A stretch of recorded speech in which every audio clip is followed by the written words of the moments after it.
दिव्य स्त्री शक्ति का रहस्य, ब्रह्म पुराण से जीवन को जागृत करने वाली सीख। नमस्ते। फिर एक बार आज हम एक ऐसे विषय में उतर रहे हैं जो शक्तिशाली है, शाश्वत है और आज के समय में गहराई से प्रासंगिक भी। दिव्य स्त्री शक्ति। सदियों से दुनिया भर में नारी रूप की पूजा भी हुई है। उसे गलत समझा गया, दबाया गया और फिर नव खोज भी हुई। लेकिन ब्रह्म पुराण में कोई भ्रम नहीं है। यहां देवी को केवल सहायक नहीं, बल्कि संपूर्ण सृष्टि की ऊर्जा का मूल स्रोत माना गया है। न वो शिव से कम है, न विष्णु की सहायक। वो है शक्ति स्वयं, जो सृजन, पालन और विनाश तीनों की प्रेरणा है। देवी शक्ति का केंद्र ब्रह्म पुराण हमें सिखाता है कि देवी कोई पक्षपात्र नहीं है। वो तो केंद्र है, वो धारा जिससे जीवन की गति और आकार दोनों निकलते हैं। एक प्रसिद्ध पंक्ति है, शिव बिना शक्ति शव के समान है। जब ब्रह्म पुराण देवी सरस्वती, लक्ष्मी, दुर्गा और पार्वती की बात करता है तो वो चार अलग अलग देवी नहीं है, बल्कि एक ही आदि शक्ति की विभिन्न अभिव्यक्तियां हैं।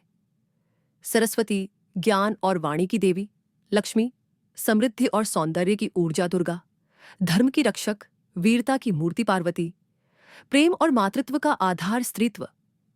केवल लिंग नहीं, ऊर्जा है। ब्रह्म पुराण हमें एक गहरा सच बताता है। दिव्य स्त्री शक्ति शक्ति कोई लिंग आधारित विचार नहीं, बल्कि एक ऊर्जा है। शक्ति है गतिशीलता, भावना, रचना, पोषण और अंतर्ज्ञान।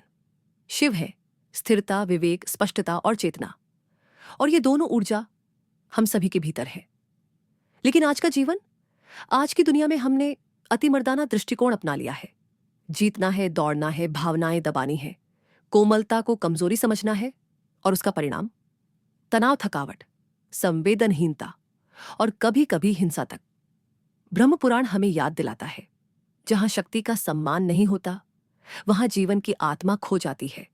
तो यह आपके जीवन में कैसे लागू होता है? चाहे आप स्त्री हो, पुरुष हो या अन्य कोई पहचान, आपके भीतर यह पवित्र स्त्री ऊर्जा मौजूद है।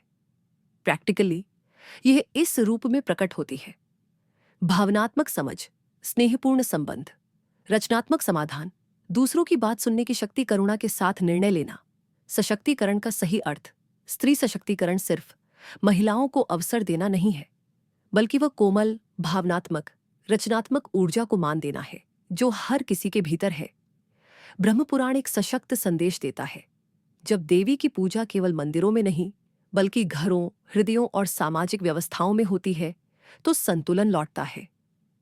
और उस संतुलन से आता है स्वस्थ परिवार, न्यायपूर्ण नेतृत्व, भीतरी शांति और सच्चा सामर्थ्य। शक्ति कोई कल्पना नहीं है, शक्ति कोई अमूर्त धारणा नहीं, वो स्वयं जीवन की गति है।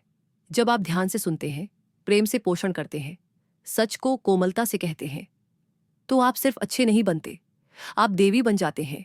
सशक्त कैसे करें? महिलाओं को सशक्त करना है, उनमें देवी को देखिए। सिर्फ उनकी भूमिका नहीं, खुद को सशक्त करना है। अपने भीतर उस हिस्से से जुड़िए जो महसूस करता है, बनाता है और गहराई से परवाह करता है। समाज को संतुलित करना है, पवित्र स्त्रीत्व का सम्मान लौटाइए।